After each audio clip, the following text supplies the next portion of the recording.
আলহামদুলিল্লাহ। হাত নামান।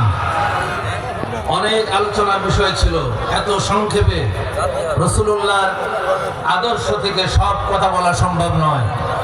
আমি যতটুকু বলেছি পরবর্তীতে সময় হলে কথা বলবেন ইনশাআল্লাহ। তবে আমাদের সকলকেই কোরআনকে জানার চেষ্টা করতে হবে। মাহে রমাদান চলে আসছে, আর কয়েকদিন পরে রমাদান আমাদের মাঝে এসে যাচ্ছে।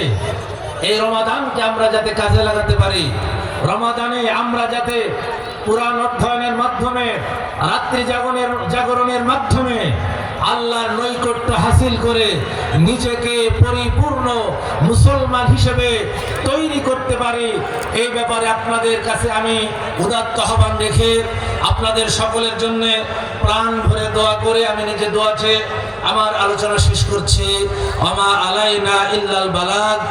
আসসালামু আলাইকুম ওয়া রাহমাতুল্লাহি ওয়া বারাকাতুহু।